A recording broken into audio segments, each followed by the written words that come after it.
Hello everybody, welcome to this edition of the Coaching Conversation. In this series, we're looking to help business owners, business leaders see how coaching can help them and their teams be the people they want to be, achieve the things they really want to achieve in their life. We also aim it at fellow coaches. What we're really looking to do is to show them our experiences and hope that inspires them and helps them develop their own skills and practices. I'm Graham Wiley. I've been coaching business leaders and business owners around the world for the last 2 decades. Nothing more to say now other than get ready, get comfortable. Here comes this edition of the Coaching Conversation. Hello, welcome to this week's edition of the Coaching Conversation. Today, I thought I'd share with you one of the subjects that is really looming large in the coaching sessions that I'm having with executives now. Inflation has become a big, real issue for many organisations in a very, very short space of time. Really, probably since March of 2022 have we seen sustained, rapid inflation in just about every aspect of life. For many of the executives and business leaders and owners that I'm working with, this is the first time they've seen this sort of event. And those of you that are looking at this as a video can see that I have been around long enough to have experienced it once before, back in the 70s and 80s. Now, experience tells me lots of things about inflation, and I will share some of those with you a little bit later. But the point of this conversation is to share with you what's happening in the coaching environments that I'm finding myself with my clients. Because it's such a new phenomenon for them, that they're confused, worried, fearful of what it all means, both short term and long term, and they see risk at every turn, whether it's risks from suppliers putting prices up that they can't afford, the inability to increase selling prices to compensate, wage increases either from existing staff or from staff they're looking to hire in a way which is just not comprehensible in their field of experience. And this stress, this uncertainty, this fear is causing an awful lot of difficult times and unnecessary worry. The first part of where I start with this with clients is to explain to them that really you have to focus on the things that you can control. Other things outside of your sphere of influence and your sphere of control are exactly that. And so you need to absolutely cut out from all thinking and all consumption of time, and certainly any generation of stress, the things that you can do absolutely nothing about. The second thing about inflation is trying to help them understand how inflation impacts their business very specifically. Because whilst inflation is quoted at 8, 9, 10%, whatever it is running at any moment in time, that is usually a consumer price inflation rate, and it's an average. And so it's not everything is moving uniformly up at that inflation rate. Some things are going up much faster, and some things aren't increasing at all. And it's only when you put the shopping basket together that you get this overall average of inflationary percentage increase. And the other aspect, of course, is it's a year-on-year measure. It's today's price versus that price a year ago. And so a year from now, 6 months from now, we'll have seen the vast majority of those increases from the lower prices of 2021, and it's not certain, therefore, that this rate of increase would continue cumulatively at 10% or whatever it averages out at. So we may see just mathematically a levelling off at a higher plateaued price.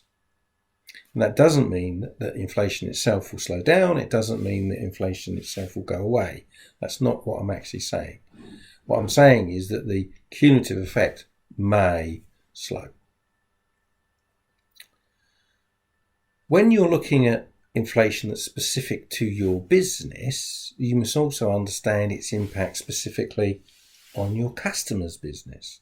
Their ability, willingness to absorb price increases is entirely down to their situation as well.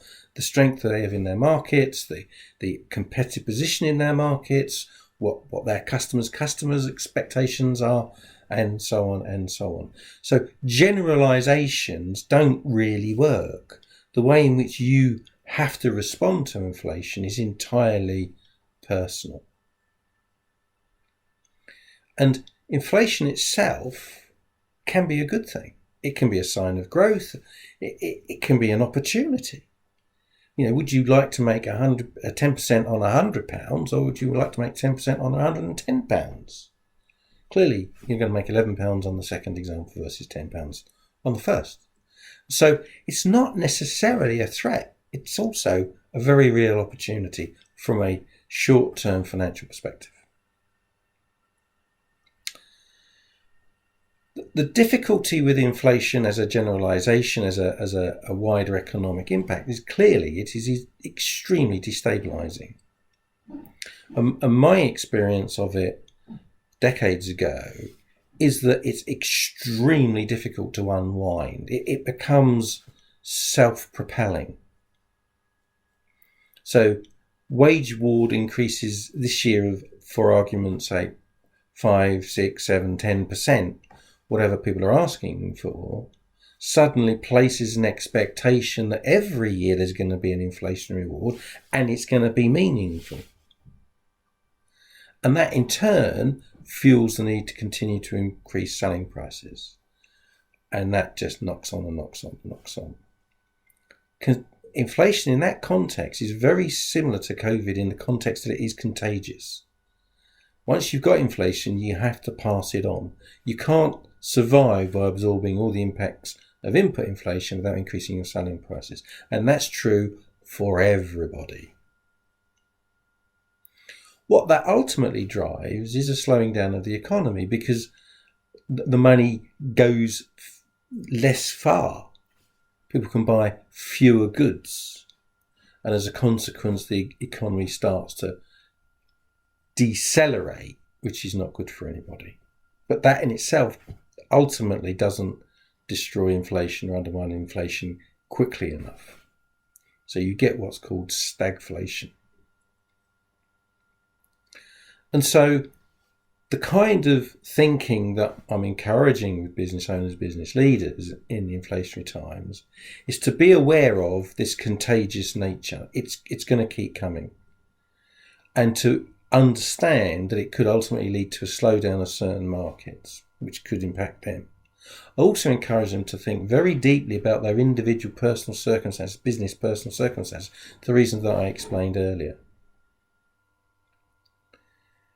I also try to help them seek solace or respite by assuming that everybody's in the same boat. Their competition, their suppliers, their customers, everybody's in the same position. Everybody's sitting in the same room, scratching their head, wondering what to do next. And therefore, it's not a unique problem. Inflation itself is often seen as a precursor to a recession for the reasons I've mentioned earlier. This particular set of inflation may or may not lead to that. It's being driven largely by supply chain shortages. And if those supply chain shortages were reversed, the imbalance of supply and demand would quickly correct itself. And so it may not lead to the kind of demon recessionary situation that we've seen historically. So again, trying to instill confidence and hope for the future by minding the shop today and being very focused on things that you can deal with and not be distracted or disturbed by the things going on that are effectively background noise that you can do nothing about. We've beaten inflation before as an economy, we've beaten inflation before as businesses, and we've lived with it as individuals. This is a moment in time, and like all moments in time, it will pass. So there we have it. My experience of working with business leaders coping with inflation.